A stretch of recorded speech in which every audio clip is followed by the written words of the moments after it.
본 방송은 iblog.com을 통해서 송출되고 있습니다. 미디어 플랫폼 iblog, iblog.com. 안녕하십니까. 내가 목사다. 행복한 교회 김종현 목사입니다. 오늘 정말 기분 좋게 봄비가 왔어요. 물론 그 이후로 날씨가 좀 쌀쌀해지긴 했지만 저는 오늘 차에 있으면서 그 빗방울이 차창에 떨어지는 그 장면을 제가 보면서 한 10분 정도 이렇게 비를 바라보고 있었습니다. 저는 비를 좋아하거든요. 너무 행복했어요. 이런 작은 것들에 행복할 수 있는 그런 여유를 여러분도 가졌으면 좋겠습니다. 오늘 날씨 얘기 잠깐 했고요. 오늘은 제가 저번 며칠 전에 했던 영화 이야기를 잠깐 해보려고 해요.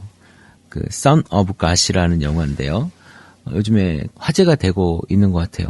4월 1일 날 시사회가 끝나고 나서 여러분들이 아주 좋은 얘기를 하고 있는 것 같고, 이제 4월 6일 날이면 며칠 안 남았네요.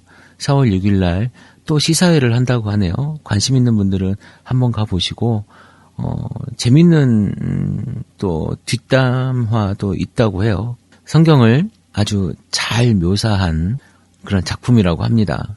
이번에 제가 아는 분이 거기에서 이제 일을 하고 있는데, 국제사랑영화제, 얼마 전까지만 해도 국제기독교영화제였었는데, 국제사랑영화제 집행위원장도 아주 극찬했던 그런 영화라고 하고요. 물론 다른 사람의 극찬이 영화를 높이지는 않지만, 여러분 직접 한번 봐보시고, 제 방송을 들으시는 분들의 대부분은 어쩌면 크리스찬일 거라고 생각이 되는데요.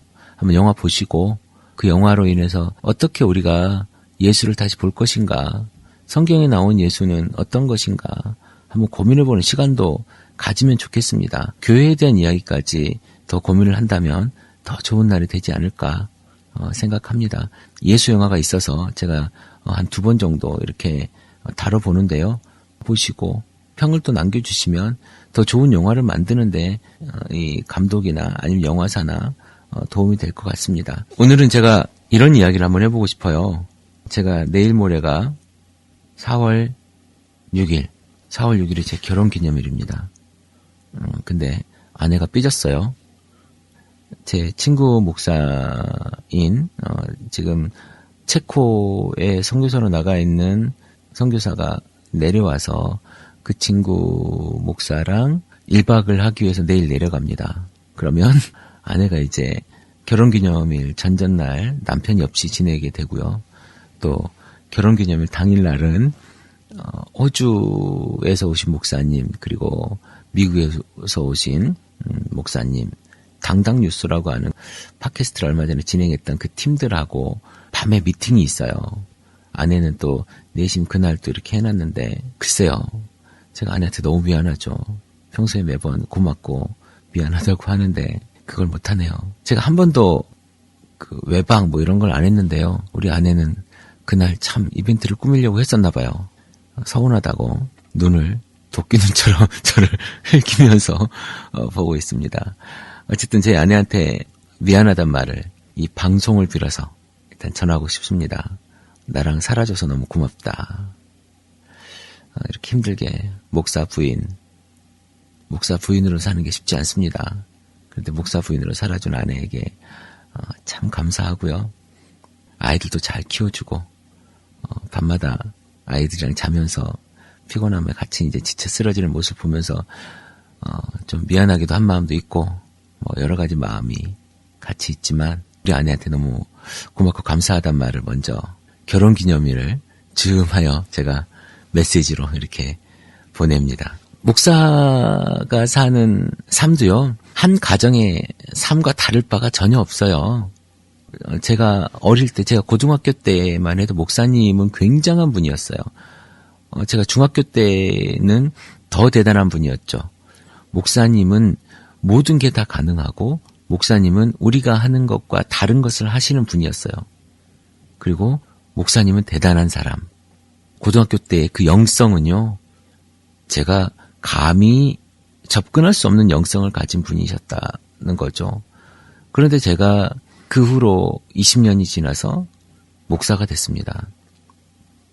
그런데 살아보니까 목사도 그냥 평범한 가정의 가장이더라는 거예요.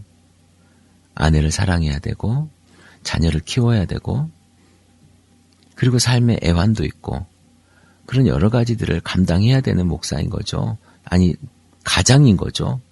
어떻게 보면 목사의 신격화, 목사의 우상화가 굉장히 많이 진행되어 있는 것이 우리 한국 교회인데요.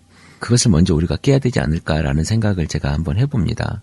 목사가 교단에서, 강단에서 아내를 사랑하는 마음, 목사의 가정이 행복하지 않으면 목사가 가정을 잘 인도하고 목사가 가정을 잘 사랑하지 않으면, 조금 더 들어가면 목사 부부가 행복하지 않고 목사 부부가 아름다운 부부 생활을 하지 않으면, 조금 더 깊이 들어가 볼까요?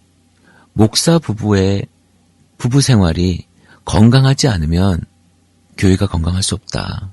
왜냐하면 목사가 한 교회의 리더지 않습니까? 이 리더가 건강하지 않은데 같은 멤버십을 가진 사람들이 어떻게 건강할 수 있겠는가라는 생각을 해보는 거예요. 저 또한 아내랑 맨날 싸우죠. 어떻게 맨날 안 싸우고 살겠습니까? 저희가 이제 올해 13년이 되는 해인데요. 13년째 되는 해인데요. 만 12년이죠. 정말 많이 싸웠어요. 정말 죽을 만큼 싸우기도 했고 죽이고 싶을 만큼 싸우기도 했어요. 제가 목사일 때. 그런데요, 지금은 어떤 마음이 드냐면, 싸우지만 잘 싸워야 되겠다. 우리가 정말 싸우지만 선을 지키면 되겠다라는 생각을 해봅니다. 오늘은 우리 부부 얘기를 조금 하고 싶어서 제가 이제 말을 꺼낸 건데요. 우리는 연애 결혼을 했고요. 연애할 때부터 아마 잘 지켜줘 왔다고 저는 생각을 합니다. 아직까지 많은 부분 우리는 존대를 해요. 부부간에 존대를 하고, 그러다 보니까 좋은 부분이 뭐가 있냐면 아이들이 존댓말을 일찍 배웁니다. 아이들이 존대를 해요. 어른들을 보면. 그런 부분들이 제가 좀 긍정적이라고 생각을 하지요. 가장 중요한 것이 존중이라고 한다면 부부 사이의 존중이 가장 중요하다. 물론 싸울 때 그런 게 보입니까? 그러나 그래도 상대편을 존중하는 마음을 조금이라도 가지고 있다면 싸움은 커지지 않는다. 그리고 건드리지 말아야 될 부분이 있어요. 모든 일은 현장과 당사자하고만 얘기를 해야 되는 거예요. 그 뒷얘기. 그러니까 예를 들면 니네 엄마가 그러니까 너도 그러는구만. 아니면 옛날에 네가 그런 놈들이랑 사귀니까 그런 놈들 만났더니 또 그러는구만. 이런 거 있지 않습니까? 과거를 가져온다거나 아니면 그 가족을 끌어당겨서 현재에다 가져다 놓고 공격한다고 하는 건 굉장히 불쾌하고 그 사람의 자존심을 건드리는 일이죠. 이 방송을 듣는 대부분의 사람들이 아마 부부일 거라고 저는 생각해 보는데, 존중하는 마음이 가장 필요하다. 부부 사이에 제일 많이 필요하다. 이런 남자들 있을 겁니다. 남편분들은 밖에서는 세상에 이만큼 좋은 사람이 없는데 집에만 오면 이만한 나쁜 사람이 없는 거죠. 집에서 가장 사랑받는 남편이 되십시오. 집에서 존중받는 남편이 됐으면 좋겠어요. 어떻게 그렇게 되냐고요? 아내를 사랑해주면 돼요. 아내를 한번 안아주면 되고요. 아내 말을 들어주면 됩니다. 그게 존중받고 사랑받고 존경받는 남편과 아버지가 되는 길이에요. 그러면 가정이 행복해집니다. 행복한 가정 좋잖아요. 그냥 되어지지 않아요. 내가 그 무언가를 버렸을 때, 그 무언가가 무엇인 줄 아십니까? 자존심이에요. 여러분, 자존심을 버렸을 때, 아내를 위해서 내가 무언가를 하려고 할 때, 그 아내를 위해서 내가 한마디 말을 던져 주었을 때 가정은 행복해집니다. 내일 모레 제가 아내에게 잘 못하는 그런 결혼기념일 때문에 오늘 이런 이야기를 하는데요. 이런 건강한 가정들, 건강한 목회자들이 있을 때 교회는 건강해질 수 있다 라는 생각을 해봅니다. 오늘 비가 와서 행복한 날이었고요. 여러분들과 또다시 이야기할 수 있어서, 방송을 나눌 수 있어서 너무나 행복한 날입니다. 내가 목사다 행복한 교회 김종현 목사였습니다. 감사합니다.